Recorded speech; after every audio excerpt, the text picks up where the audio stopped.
এসপ্তাহ আগলৈকে ইয়াত এখন নদন বদন গাঁও আছিল।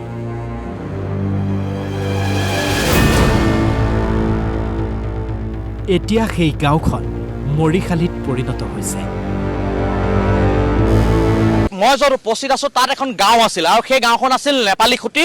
ইয়াত প্ৰায় 25,000 পৰা 30,000 জাৰ্চি গাই আছিল আৰু এই যিটো নেপালী খুটি অঞ্চল সেই নেপালী খুটি অঞ্চলৰ জীৱিকাৰ প্ৰধান উৎস হৈছে ইয়াত জাৰ্চি গাই তেওঁলোকে পোহে আৰু তাৰ পৰা যিটো গাখীৰ উৎপাদন হয় সেই গাখীৰ উজনি অসমলৈ তেওঁলোকে ইয়াত যোগান ধৰে। কিন্তু সেই নেপালী খুটি যিখন গাঁও সেই গাঁওখনে শেষ হৈ গৈছে। এই গাঁওখনৰ পৰা কিমান মানুহ সন্ধানহীন হৈ আছে তাৰ প্ৰকৃত হিচাপ এতিয়াও ওলোৱা নাই। এই গাঁওখনৰ প্ৰায় 25 পৰা 30 জন মানুহ নিখোজ হৈ আছে এই মুহূৰ্তলৈকে। এই মুহূৰ্ততো এই গাঁওখনৰ মই য'ত থিয় হৈ আছোঁ পলসৰ তলত বহুত মৃতদেহ সোমাই আছে। ইয়াত প্ৰায় 2000 জাৰ্চি গাই ইতিমধ্যে মৃত্যু হৈছে আৰু সেই জাৰ্চি গাইসমূহৰ মৃতদেহ আমি দেখুৱাব নোৱাৰোঁ ভিজুৱেলছ। য'তে ত'তে আপুনি পৰি সেই জাৰ্চি গাইসমূহ ইতিমধ্যে গেলিবলৈ আৰম্ভ হৈছে। ঘৰৰ মুধচলৈকে পানী উঠিছিল। পানীৰ ঢলে সকলোবোৰ এফালৰ পৰা ধাহি মুহি লৈ গ'ল।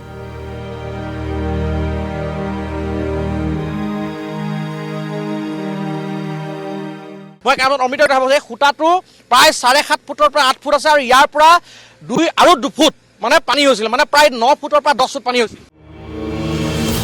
দৃশ্যবোৰ দেখিলে আপুনি অনুমান কৰিব পাৰিব। এফালৰ পৰা দৃশ্যবোৰ চাই লওক।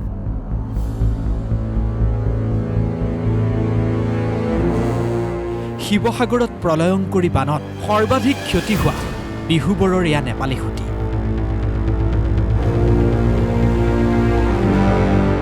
পলস আপুনি চাওক এখন কলৈকে আছে পলস এখন ইয়াত সোমাই আছে, পলসত পোট খাই আছে। এইখন হৈছে এল্ট'খন আপুনি দেখিছে পলসত পোট খাই আছে আৰু এইখন হৈছে আপোনাৰ এখন ছটাহাতী। ছটাহাতীখন চাওক ইয়ালৈকে পলস গৈছিলে, চাওক ইয়াত পলস লাগি আছে এতিয়া আৰু তলফালে চাওক তলত এতিয়াও পলসত পোট কৰিছে আৰু যিবিলাক পানীৰ ঢল উটি আহিছিল সেই উটি অহা আপুনি ইয়াত আপুনি যাব নোৱাৰিব, সোমাই গৈ তললৈ আপুনি ইয়াত যাব নোৱাৰে। আপোনাক মই দেখুৱাইছোঁ আপুনি ইয়াত পলসত যাব নোৱাৰে, আপুনি সোমাই যায়। আপুনি চাওক ইয়াত আপুনি চাওক ইয়াত কিমান বাঁহ বেত আহি পেলাই আপুনি এই গাড়ীখন আপোনাৰ ঢাকি ৰাখিছে। ঘৰৰ ভিতৰৰ পৰিৱেশ দেখিলে আপোনাৰ বুকু কঁপি উঠিব।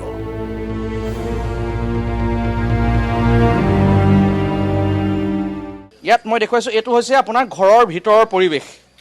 আপুনি বাইক, আপুনি এইখন হৈছে বাৰান্দা।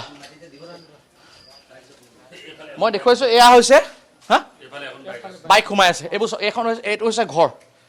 ইয়াত আপুনি ঘৰৰ কি অৱস্থা, এই ঘৰটো আৰু মানুহ থাকিবৰ কাৰণে আপুনি 2-3 মাহমান ইয়াত আপুনি ইয়াত কাম কৰিব লাগিব, তাৰপিছত আপুনি ঘৰ থাকিব পাৰে। এখন বাইক এখন বাইক ইয়াত আবদ্ধ হৈ থাকিলে এখন বাইক গোটেইখন পোট খাই আছিলে।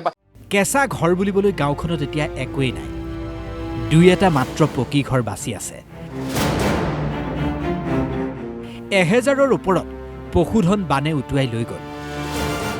কেঁচা ঘৰ বোলা বস্তুটো নাই, চব এতিয়া যি আছে পকা ঘৰ আছে আৰু এইটো পকা ঘৰো শেষ হৈ গ'ল। পকা ঘৰো জৰাজীৰ্ণ অৱস্থা। গৰু কিমান মৰিছে? গৰু প্ৰায় এই অঞ্চলটোত 1000ৰ ওপৰত পশুধন হেৰি হৈছে, নিধন হৈছে। মানে এনেকুৱা 3খন গাঁও আছে আৰু এইফালে আছে সেইবিলাকৰ কথা নাই কোৱা। এইখিনিত 1000 গাই আছিলে আৰু টোটেলি আমাৰ গাঁৱত 3025মান গাই আছিলে। এতিয়া তাৰ মাজতে আমাৰ ওচৰত গাই আছে 10জন বা 15জন গাই আছে।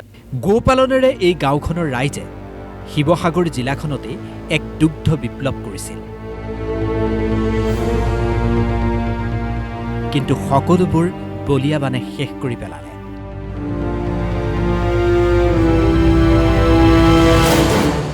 বানে চকুৰ সন্মুখতে উটুৱাই নিলে বহুজনক, উটুৱাই নিলে পশুধন। মানুহ আমাৰ ইয়াৰ পৰা মানুহ 20-25 জনমান মানুহ নাই। গোটেই কাৰণে ঘৰৰ ওপৰত মানে পটককৈ বান আহিলে, বানতে মানে ওলাব পৰা নাই। ঘৰ মানে ঘৰৰ ওপৰত উঠিলে জখলা লগাই উঠাৰ পিছত পানী আহি মানে একেবাৰে লৈ গ'ল আৰু তাৰপিছত আমিও মানে যাব অৱস্থা মাহঁতে গুচি গ'ল। মাহঁতে কোনোমতে সাঁতুৰি আমি ধৰি আনিলোঁ। মা আছে দাদা নাই, কৃষ্ণ কৰ্মকাৰ নাইকিয়া হৈ আছে দাদা। আপোনাৰ ওচৰত ভিডিঅ' আপোনাৰ ওচৰত আছে, কিমান মানুহ নাইকিয়া হৈছে বুলি ভাবিছে এতিয়া কৈছে? দাদা পালোঁ। এইজন কৰ্মকাৰ কি কৰ্মকাৰ তোমাৰ? দেৱজিৎ কৰ্মকাৰৰ যিজন জ্যেষ্ঠ ভাতৃ ইতিমধ্যে এই যি বানত উঠি গৈছে আৰু তেওঁৰ মৃতদেহ ইতিমধ্যে উদ্ধাৰ কৰিছে। পানীৰ ঢল যেতিয়া নামি আহিছিল প্ৰথমেই এই বিহুবোৰতেই সেই ঢলে আঘাত কৰিছিল।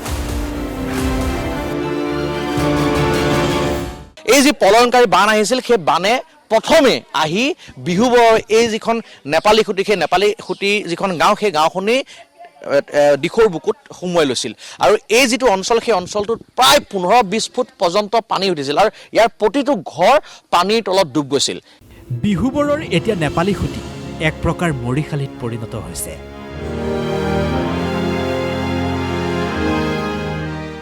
নেদেখিলে আপুনি বিশ্বাস কৰিব নোৱাৰে, ছবিবোৰ চাই আপুনি ভালদৰে অনুমান কৰিব নোৱাৰিব পাৰে। বিহুবৰত উপস্থিত হৈ পৰিস্থিতিৰ বুজ ল'বলৈ চৰকাৰক আহ্বান জনাইছে ৰাইজে। মই ক'বলৈ বিচাৰিছিলোঁ যোনে মানে ভিডিঅ'টো চাই অকল ভিডিঅ'টো চাই সেই অনুভৱটো কৰিব নোৱাৰে। যেতিয়ালৈকে নিজৰ ভৰিলে আৰু চকুৰে যেতিয়ালৈকে নেদেখে তেতিয়ালৈকে একোৱে ক'ব নোৱাৰে যে ইয়াত কি হৈ আছে। সেইটো কাৰণে মানে চৰকাৰক সেইটোৱে অনুৰোধ, আজিলৈকে চৰকাৰে একো চাবলৈ অহা নাই যে বস্তুটো কি হৈছে, অকল নিউজতে চাই আছে। সেইটো কাৰণে অনুৰোধ কৰিছোঁ যে একবাৰ আহি চাওক। ৰাইজৰ মতে এয়া বান নহয়, চুনামি। মানে চুনামি আৰু ইমান ঘপক কেনে আহি গ'ল। ঘৰৰ টিং ফুটুৱাই তাৰ ওপৰৰ পৰা ওলাবলগীয়া হৈছে। এনেকুৱা অৱস্থা একো একৰা বচাব পৰা নাই। অকল পকেটত মোৰ মোবাইলটো আছিলে, মোবাইলটোৱে থাকিলে খালি। কোনো মানুহে এটা বস্তু বচাব পৰা নাই। পশুধনটো আমাৰ বহুত হানি হৈছে। পশুধন প্ৰায় আমাৰ ইয়াত 1000ৰ ওপৰত পশুধন হানি। আমি এই জেগাটো নেপালী খুঁটি বুলি শিৱসাগৰৰ এইটো ফেমাছ এৰিয়া, যিটো গো পালনৰ কাৰণে ফেমাছ আছিলে। ইয়াৰ পৰা আমি প্ৰায় প্ৰতিদিনে এতিয়াতো ড্ৰাই পিৰিয়ডত 7000 লিটাৰমান আমি প্ৰডাকশ্যন কৰিছিলোঁ গাখীৰ। আৰু পিক পিৰিয়ডত যেতিয়া আপোনাৰ গৰুৱে পোৱালি দিয়ে, সেইটো পিক পিৰিয়ড কয়, তেতিয়াতো আপোনাৰ প্ৰায় 12000 লিটাৰমান গাখীৰ আমি শিৱসাগৰলৈ প্ৰডিউচ কৰিছিলোঁ। পানীৰ প্ৰচণ্ড ঢলে গছ গছনি বাঁহ বেত সকলো উটুৱাই আনি পেলাই দিলেহি এই নেপালী খুঁটি। পানীৰ ঢল যেতিয়া নামি আহিছিল সেই পানীৰ ঢলে এই যিখিনি বাঁহ বেত আপুনি যিমান দেখিছে, আপুনি ওখ ওখ দম হৈ আছে, সেইখিনি পানীৰ ঢলে উটুৱাই আনিছিল আৰু উটুৱাই আনি গোটেই গাঁওখন আচলতে বুঢ়াই পেলাইছিল। মই দেখুৱাইছোঁ মোৰ পিছফালে আপুনি দেখিছে, ইয়াত আপুনি এনেদৰে দম আপুনি বাঁহ বেত, আপুনি বিভিন্ন ধৰণৰ গছ গছনি, এজোপা প্ৰকাণ্ড গছ, এই বাঁহৰ লগতে প্ৰকাণ্ড গছসমূহ এই যি পানীৰ ঢল, সেই পানীৰ ঢলে উটুৱাই আনি এই যিটো অঞ্চল নেপালী খুঁটি, সেই নেপালী খুঁটি অঞ্চলটো একেবাৰে শেষ কৰি পেলাইছিল। ঘৰবোৰৰ দৃশ্য দেখিলেই আপুনি অনুমান কৰিব পাৰিব পানীৰ প্ৰকোপ কিমান ভয়ানক আছিল। মোৰ পিছফালে এই যিটো বাসগৃহ দেখিছে, বাসগৃহ বুলি ক'লে ভুল হ'ব, মাত্ৰ এখন ৱাল আপুনি বাচি আছে, যিটো ঘৰ সম্পূৰ্ণৰূপে শেষ কৰি পেলালে এই প্ৰলয়ংকাৰী বানে। আৰু এই বাসগৃহটো মই কেইবাজন অমৃতক দেখাবৰ কাৰণে কৈছোঁ, এইটো হৈছে এটা বাসগৃহৰ নামত বাসগৃহ হৈ আছে। আপুনি দেখিছে গোটেই যিবিলাক পানীৰ হ'লে উটাই অনা যিবিলাক আপোনাৰ গছ গছনি বাঁহ বেত গোটেইখিনিয়ে এতিয়াও বৰ্তমান যিটো পানী শুকাই গ'ল সেইখিনিয়ে পুতি পেলাইছে। বৰ্তমান ঘৰটোৰ কণ্ডিশ্যনটো হৈছে এয়া। গাঁওখনৰ কোনো এজন মানুহে এপদো সামগ্ৰী বচাবই নোৱাৰিলে। মোৰ ঘৰ একোৱে নাই, গোটেইখিনি বস্তু বাহনি গুচি গ'ল। আপোনাৰ যিমানো আছিলে এটা বাচনো নাই, থালিও নাই, বাতিও নাই, একোৱে নাই। আমি গোটেই ওলাই মেলি বাহিৰত যেন তেন পেলাই দিছোঁ। ঘৰ কিন্তু চাফা কৰিবই পৰা নাই। অলপ দেৰি চাফা কৰিছোঁ, ভাগৰ লাগি গৈছে। ইমান পলক আছে, কেনেকৈ চাফা কৰিম?